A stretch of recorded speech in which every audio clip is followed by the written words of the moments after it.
what I'm going to do, like Bas said, first of all, thanks to you guys for organizing this. It's a really good initiative. It's a great honor to be the first one to kick off. So thanks for that. I'm going to talk a bit about online payment and mobile payment. And this is not only like a very big honor for me to talk here to all of you, but it's also probably the scariest presentation I've done on online marketing in China, because all of you already know a lot. Normally when I speak at seminars in Holland, it's quite easy to amaze people because, well, China is 5 years ahead of Holland, so it's not very difficult to get people excited. But I'm now among peers, so I hope that I won't disappoint you tonight. And I'm talking about online and mobile payment. Very quickly, for those who don't know me very well, Ed Sander, 我的中文名字我叫艾德 so that's my Chinese name. And like Bas said, I spent 2 years in Xi'an doing volunteering work. I was a marketing consultant for very small NGOs in Xi'an, and it meant that I sort of did like marketing trainings around the kitchen table. These were like really small companies that wanted to learn about marketing communication and online communication. Also did a couple of lectures for the Shanxi Normal University, which was also fun to do, but mostly I worked with volunteers, other volunteers at a volunteer center. While I was in China, I was asked by a website you might not know, well, will you know? Customer Talk, because you also write for it a lot. So, but it's a website, Customer Talk, about CRM and online marketing and e-commerce, and they asked me to write about those topics in China. So I started doing that in 2012, and I've been doing so ever since. Every 2 weeks I write an article, and after I stopped doing that for Customer Talk, I started for Customer Talk, I started doing that for China2025.nl.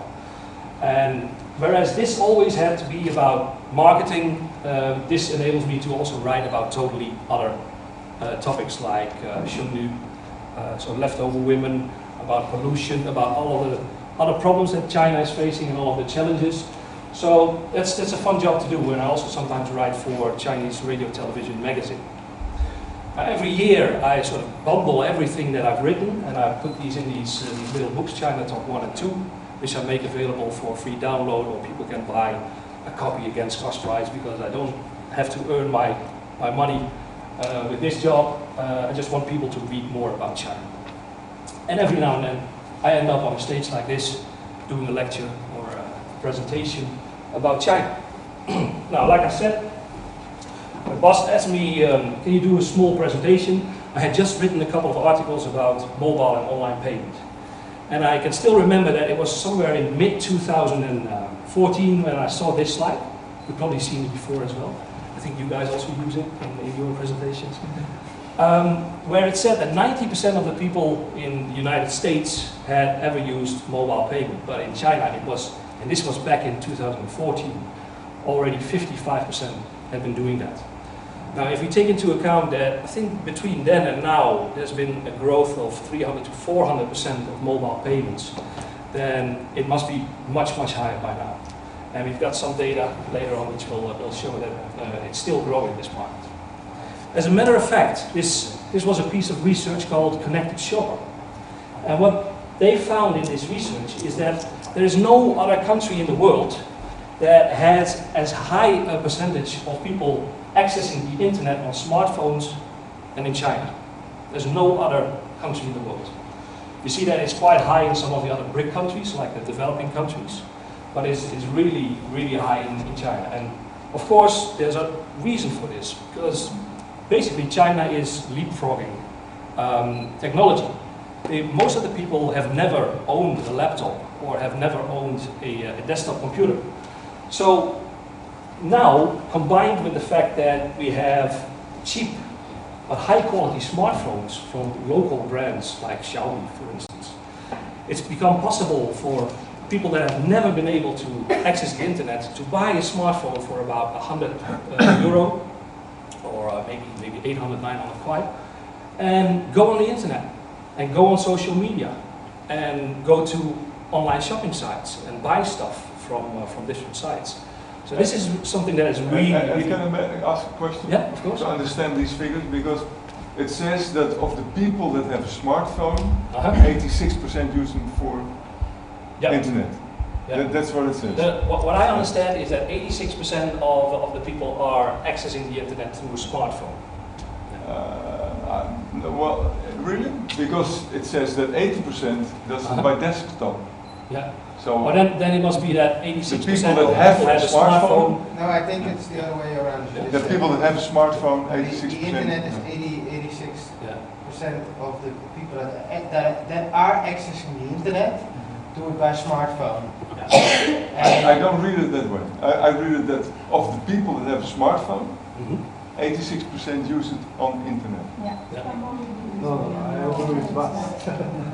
Okay, it doesn't really matter so much, but I think It is. Well, I mean, it matters because not everybody has a smartphone in China. Not yet. No, but that's why some people they ask maybe some people they have only a laptop and they access it by laptop, or tablet or desktop. But of the people that have a desktop, of the people that have a desktop, 80% uses internet. There's not 80% of Chinese have a desktop. No. The people that are accessing the internet. No, but I think we should be aware, well, as far as I'm aware, in China about 50% of the people now have a smartphone. Exactly. But the number of people Yeah, having access to a desktop or laptop is much It's smaller. much smaller. Yeah. Exactly. I definitely think this is percentage of people who have a thing and use it Exactly. for Yes. Correct, for yeah. accessibility. There's about, I think, 550 million people that have a Right. smartphone. Yeah. That's the in number. China. Yeah, correct. And basically, those people will all, most of them, and that's probably the 86%, will have access to the internet through their smartphone. And what we also see, like I said, this enables people to go online and to shop online, and this has caused the development you see in this chart. That if you look back about 4 years ago, it was only like 1.5% of the people were shopping online through a mobile phone. But this has increased to now it's about 50% of all online shopping takes place on mobile phones. And it's probably even going to be bigger than this, because as you might have heard the figures of Singles Day, the big 11/11 shopping festival that Alibaba invented. There was a total sales of 14.3 billion. I personally didn't find this so surprising because it was already something like 9.5 billion last year. So if you count in the regular growth, which was 60% in this case, this is something that didn't totally blew me away. But if you look at the percentage of the people that were doing that through their smartphone, there's almost 70% of the total value of goods sold were sold through smartphones. So, and who are these people that are buying? These figures are a bit older, but we see that it's mostly young people that are using mobile payment, and mobile payment is very much related to the online shopping, of course, and O2O. And it's mostly male for some reason. If you look at how the market is divided, you can have two different divisions. You can look at it from the online payment, so basically like the desktop payment market, and you can look at it from the mobile payment, so anything that is done through a smartphone. And roughly, these are the most the most sensitive part of technology. These are the most important parties that are active in the market. So Alipay is of course a product by Alibaba, holds about 50% of the online payments market. And in second place we find Tenpay, which is of course by Tencent, which we all know from QQ and from WeChat. And China Pay, which is a product by UnionPay for online payments specifically, is about 15%. Most of the other parties are relatively small. There's one I personally find quite interesting, which is Kuaishou. And that's interesting because it's owned by the Wanda Group. And the Wanda Group you might know as the conglomerate that has all of these big shopping malls around China. So this is an area where we might see in the future more development for O2O, for online to offline initiatives. If you look at the mobile payments market, the picture is a bit different. Alipay has always been very strong, but in more recent times, WeChat payment, which is basically a version of Tenpay, is becoming stronger and stronger. And I'll give a couple of examples what is causing this development. And as you can see here, most of the other parties are not that big. There's a lot. You have Baidu Wallet, and you have Xiaomi Wallet, and you have so many different payment forms. But it's basically those two boys that are fighting for the market space. As far as number of users is concerned, it's 400 million for Alipay, of which 80% are using the mobile payment wallet, and it's about 200 for WeChat, which is really, I think, a very big conquering of Tencent, because they've only been offering this for a couple of years, as you will see. Now, if you look more specifically at these two parties, like Tenpay or WeChat Wallet and Alipay, of course we all know that WeChat has gone off the chart. There's 650 million users for WeChat worldwide, and I estimate that probably about 80 to 90% of this are people that are living in China. Tencent doesn't release any information about where they live, but most of them will still live in China. And the penetration of people with a smartphone is about 93% of everybody that has a smartphone is using WeChat. Now, there's a couple of things that happened which are the reasons why people are using WeChat as a payment method. And there's now 200 million users for that. There's two very big marketing campaigns they had a couple of years ago. And the first one had to do with Hongbao. As you probably all know, Hongbao, you put some money into a red envelope and you hand it out, especially during the festive seasons. And Tencent digitized this in WeChat, and they turned it into a bit of a game. So you could send people digital Hongbao. And what you could do is you could, for instance, select 5 or 6 people and say, I'm going to hand out like 100 or 200 kwai among these people. And the app would decide who would get which amount. So you might get 10, you might get 50, you might get 5. So it's a bit of a gamble. And it turns it into a very viral thing. That is one of the big reasons why there's so many users of Tenpay or WeChat Pay. So you fill in the amount you want to give, and somebody would receive this, and you think, oh, get a Hongbao from Ed. What's in it? Oh, the cheap bastard. He gave me 10 kwai again. So every time I need a screenshot, I keep sending the same 10 kwai to my wife, and she says, so this 10 kwai has gone up and down for about 50 times. The second thing they did is a campaign they had with Didi Dache, which is of course a taxi hailing app. And when this taxi hailing app launched, they linked it to subsidizing. So if you would take a taxi ride, the customer would get subsidized, but the taxi driver would also get subsidized. So you could get very cheap taxi journeys. And within 3 months, there's 100 million people that had used that opportunity, that had used that marketing campaign. And both this Hongbao, as well as the Didi Kwai or the Didi Dache campaign, required you to link your bank account to WeChat. Otherwise, you could not pay. So these are the two campaigns that have made WeChat payment very successful to begin with. Now, of course, especially the people, are any of you using WeChat when they are in China? Yeah.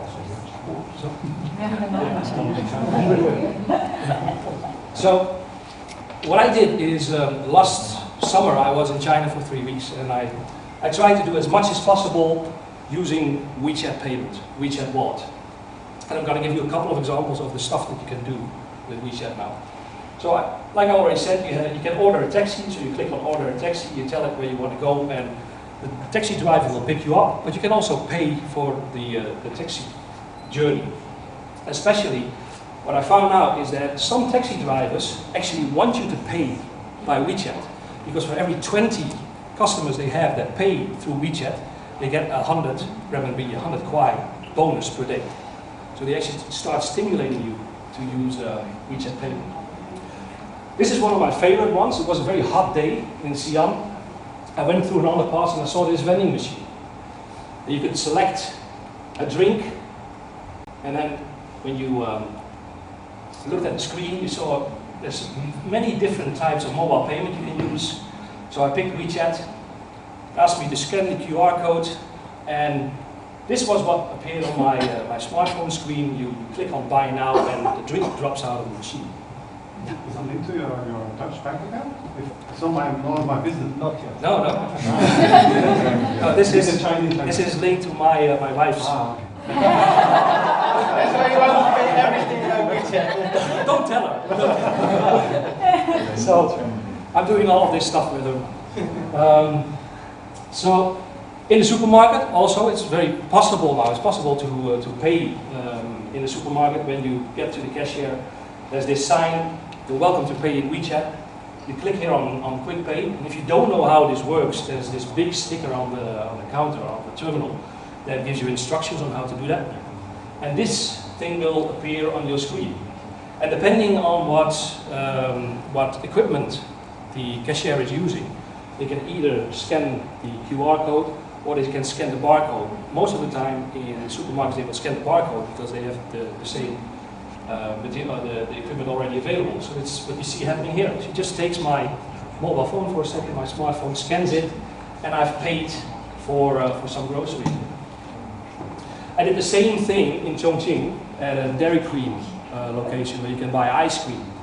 You just simply hand over your mobile phone with quick payment and you pay for an ice cream just with your mobile phone. And even if you get hungry in the evening and you don't want to go out for some hot pot every day, you can, this was a Jiabangbo, overtime dog, and you can order some stuff online and you can pay online as well. So, and it gets delivered right on time. This is also a business that is really taking off in China. And of course there's much more, because these are just a couple of examples. You can send money to your friends, you can top up your mobile credits, you can buy movie tickets or train tickets, flight tickets, you can donate to charity, you can pay the bills, so your energy bill and your water bill and your gas bill. It's all possible in WeChat. And I'm, as a Dutch person, I'm very proud that we finally got that. We convinced the Chinese people to go Dutch. So that's our cultural influence. And for those people that like to shop online, you can go through specials and then you can shop on Jingdong. And if you're into group buying, you can click here and you go to Jianping. So you can also do some group buying and stuff. So these are all things that are possible in WeChat. And over the past 3 years, I've been writing a lot about WeChat. Also because there's also a lot written about WeChat. There's a lot of publicity about WeChat, a lot of cases being published. So there's a lot of information to find. And it's much less for Alipay. Ed, can I ask this question? Yeah? Do you know if it doesn't matter what bank you have in China to do the online paying, or do we have special relationships to certain banks? I think, but maybe some of you can confirm that. I think if you're foreigner, it's better to use ICBC or China Bank. Is kind of big. No, but true. But for Chinese people, is any bank? Yeah, any bank. But for Okay. foreigners only, because you need to use Right. passports. Yeah. Yeah. So if you're a Chinese person, you can link basically everything up to WeChat. Alipay, what I'm going to do is instead of me explaining, so I can have a bit of a break and have a breather, I'm going to show you a short video, about 2 minutes, from which Alibaba used to promote the app and to explain it, because I think it's a very good summary of how this works. It was launched in 2004 and it's been essential to the success of e-commerce in China.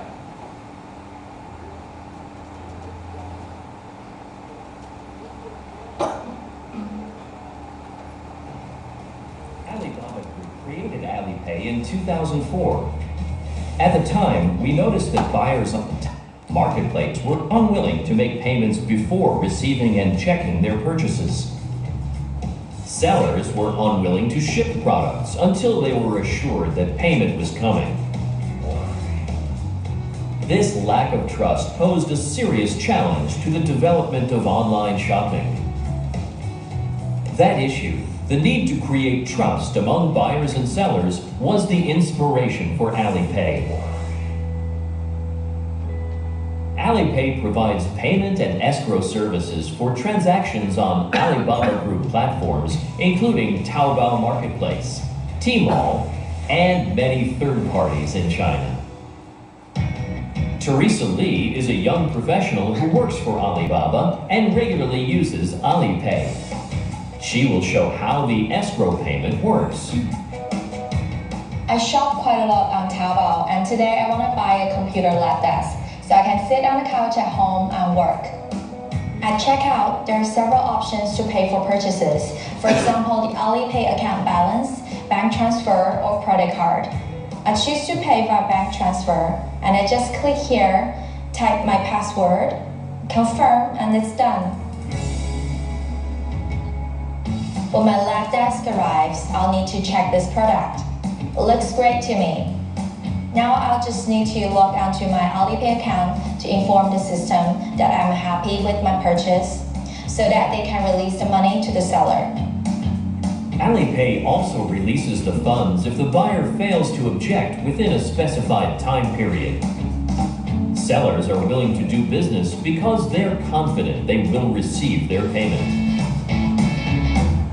I'm quite sure that without Alipay, e-commerce would never have taken off as it has in China in the last 10 years because of the trust issue. There's just a lot of distrust between sellers and buyers.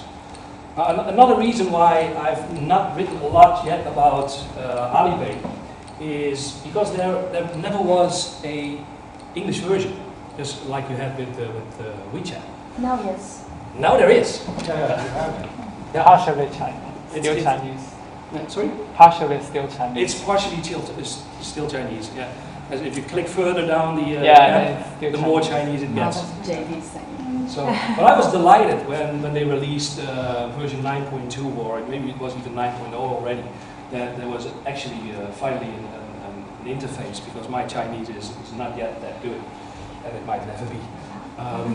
So what you'll see if you compare this, I won't go through all of it, but basically everything that you can do in WeChat, you can also do in Alipay, and more. There's even more possibilities within this payment. And there's a lot of integration, of course, with all of the Alibaba platforms.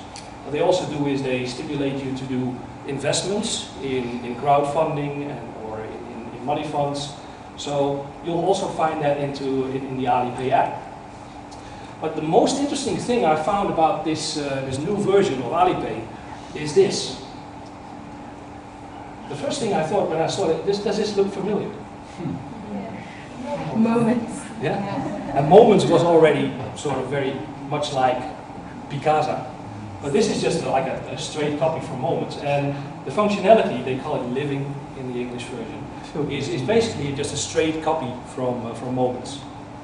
And what they also do, you've got all of the same stuff in here. You can send each other lucky money, and it even has Snapchat functionality.